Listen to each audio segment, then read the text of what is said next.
Школскиот распуст продолжен до 1 февруари, неколку денови плюс можност за слободно време и активности на децата. И кога сме кај активностите, многу активно се размислува за тоа како креативно да го организираме слободното време на нашите деца, а тоа да не биде само пред компјутерите и таблетите, што стана пракса. Извидништвото, например, е најголемото движење во светот кое придонесува за неформално образование на децата и младите, поттикнувајќи ги постојано на активно учење. Зошто да за оваа опција и кои се предностите од неа, дознаваме од нашите соговорнички. Велам добро утро за две млади дами. Срна Мајсторовиќ, комесар за програма на Сојузот на извидници на Македонија, читам да не погрешам. Добро утро, Срна. Заедно со неа Јана Плитварец, член на старешинство на Сојузот на извидници. Добре ни дојдовте. За да ги воведеме гледачите во приказната за извидништвото, имам некои историски податоци за тоа како почнала целата оваа приказна. Споменавме најголемото светско движење во кое досега според податоците членуваат околу 54 милиони волонтери. Историски приказната започнува во 1907 година, кога на островот Браунси лорд Роберт Баден Пауел организирал експериментален камп со 22 момчиња од различни социјални слоеви. Организацијата ја нарекол момчешка извидничка организација и тоа се всушност почетоците на извидничкото движење кон кое се приклучува и Сојузот на извидници на Македонија. Е сега во низата активности за кои активно размислуваме како да ги вклучиме во слободното време на децата, ово утро го предлагаме извидништвото. Ми треба одговор. Зошто да и како започна вашата приказна со извидништвото? Па така, еве би почнала јас. Ајде.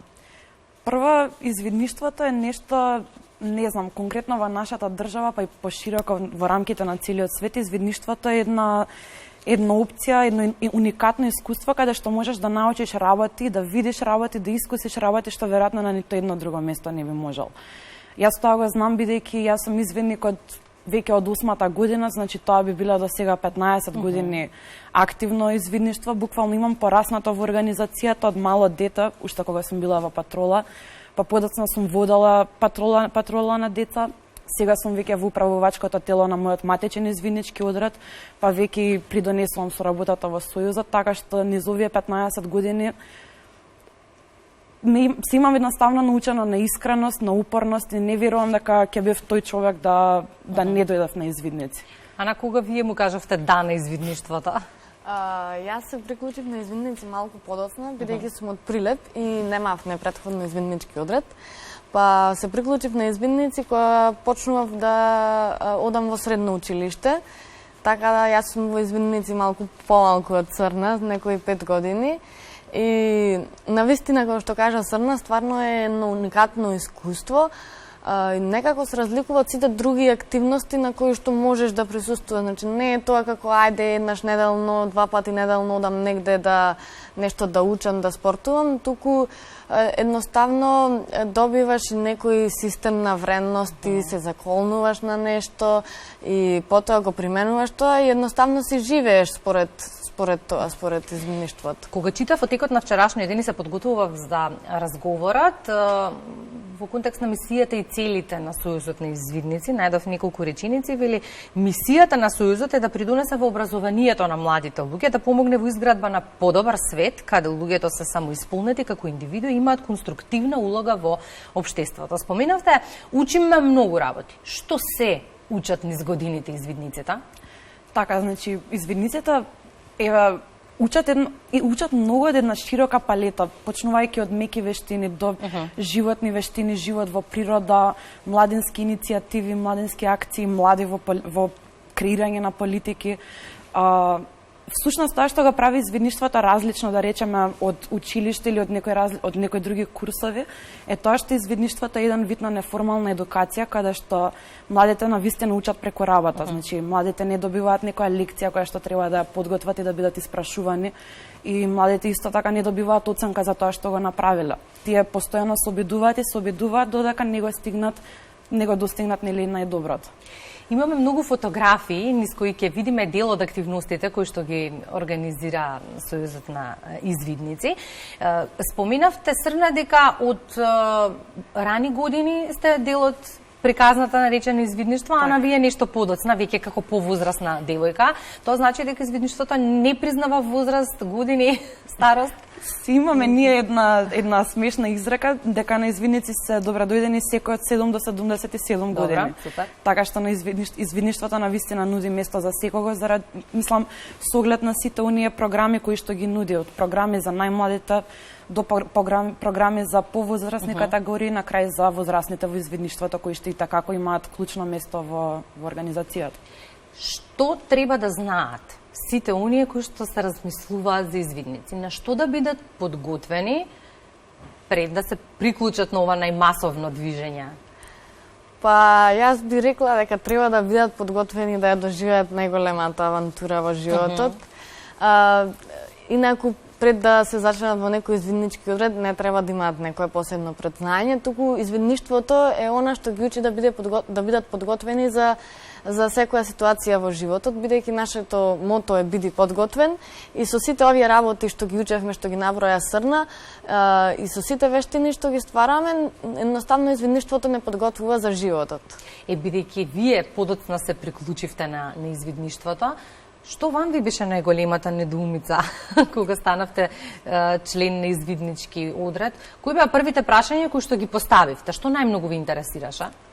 Па мене на почеток ми беше навистина многу нејасно, бидејќи прв пат тогаш се соочував со извидници и ми беше многу не знам како да кажам, една поинаква приказна и како ми беше чудно како сите тие елементи се склопени баш на едно место, во една приказна што се вика извидништво. И како што одев на активности, поминуваа годините, се појасно и појасно ми стануваше како сето тоа е направено компактно, значи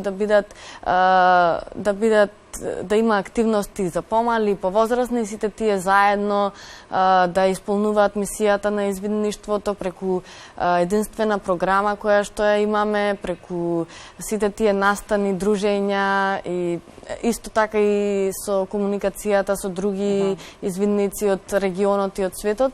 И сета таа приказна едноставно со текот на годините си даде една рамка дека навистина може да се вклопи во едно нешто.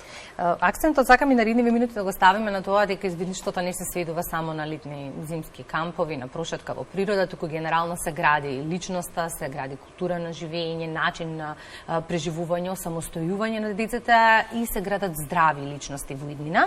Па во контекст на ова и следната информација која што треба да ја знаат особено родителите, кои што размислуваат за тоа дали да им дозволат на децата да бидат дел од извидници и зошто да. Едно истражување направено наодамна вели дека децата кои што се дел од извидничкото движење помалку страдаат од анксиозност, имаат подобро ментално здравје. Ова ќе потсетиме британска студија направена неодамна. Извидничкото движење промовира независност, одлучност и желба за самостоен развој кај децата. Вели истражувањето, извидништвото е клучно во зајакнување на менталното здравје на децата. Така, па еве би можела јас нешто повеќе да кажам на оваа тема. Извидништвото најпрво нуди сигурен простор за секоја млада индивидуа. Сигурен простор што подразбира дека не е важно дали припаѓаш на еден повисок или понизок социјален слој, не е важно дали побрзо или побавно ги учиш работите, не е важно дали си срамежлив на почетокот или си опуштен од самиот почеток, бидејќи тука се секогаш возрастните во извидништвото што ги споменав, водачите, понатаму младите кои што се во секој извиднички одред, тука се тие да ги насочуваат децата и да им помагаат при усвојување на одредена дисциплина. И кога ги читав звањата, вие сте Срна комесар за програма, Ана член на старешинство. Многу апстрактно ми било. Кои се вашите обврски во Сојузот? Старешинство уствари го има и во Сојуз на извидници на Македонија и во сите одреди. Старешинство е еден орган кој што донесува одлуки, односно во другите организации тоа го викаат управен одбор. Сега ние дека имаме малку поголема традиција, па си го викаме старешинство.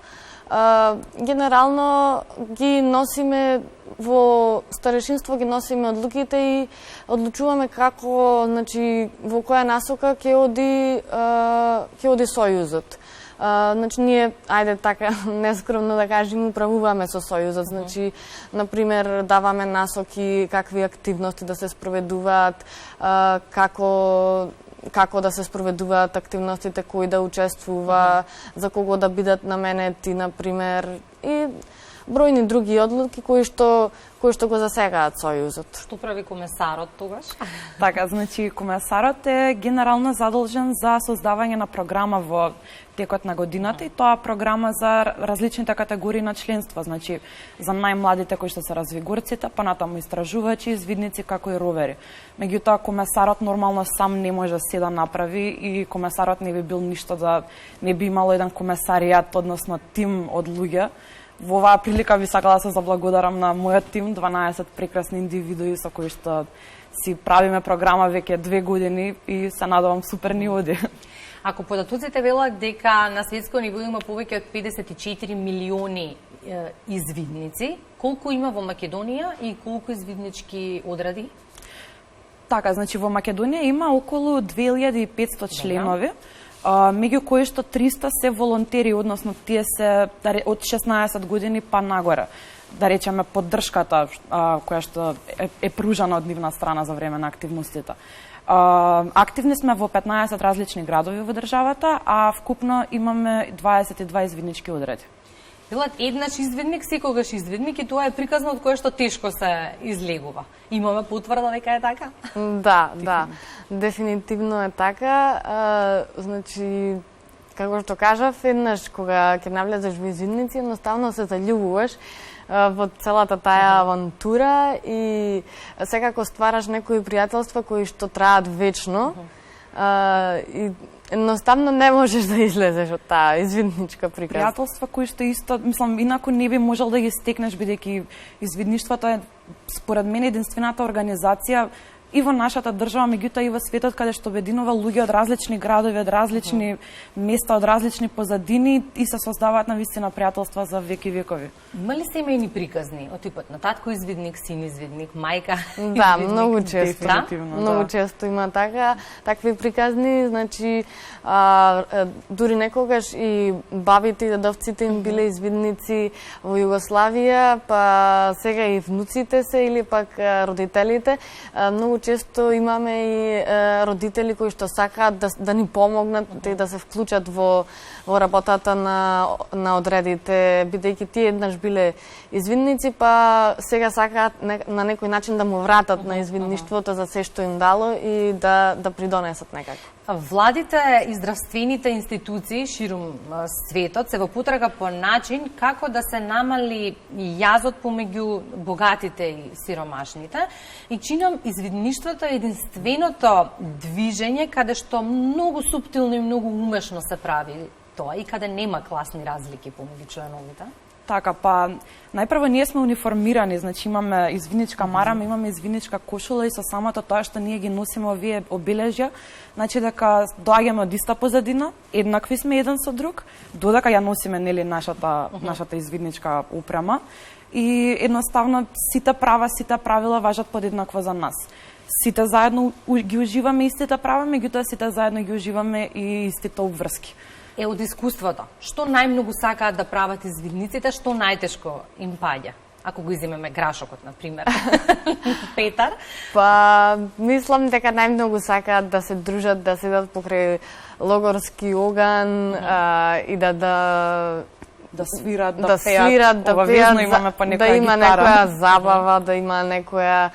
Имавме на летниот камп некој талент шоу, значи тоа сите уживаа во такви некои забавни активности. Ама и во хајкови кампување тука исто многу се пронаоѓаат. А дефинитивно најмалку што сакаат е да мијат садови. Обврските? Да, значи обврските не им паѓаат секогаш толку лесно, меѓутоа извидници сме, упорни сме и тие се упорни.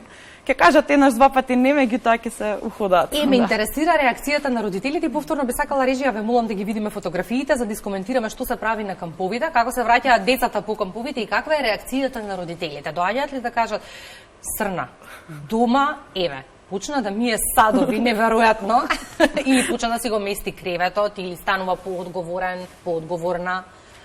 Значи, првата реакција што добиваме од родителите е дали си се вратил од бојно поле. Значи, сите секогаш се враќаме превалкани, пресмрдливи. Меѓутоа, да, родителите најчесто дури понекогаш и се лутат од типот на дете води на извидници и се прави, ќе се врати дома и потешко ми иде. Да, меѓутоа не, со тек на време нормално и децата се вклучуваат во домакинските работи, дома помагаат колку што можат, каде можат. Така што да, на некој начин извидништвото е убава школа и за овие работи, мислам. И еве фотографии од камповите. Што се еве покрај мијањето садови како врска се прави на камповите? Гледаме кајакарење, имаат најразлични активности, забавни активности, пред се игри, но сепак тие сите забавни активности гледаме да бидат едукативни, значи да имаат нешто што ќе научат децата во сите тие извидници, во сите тие активности.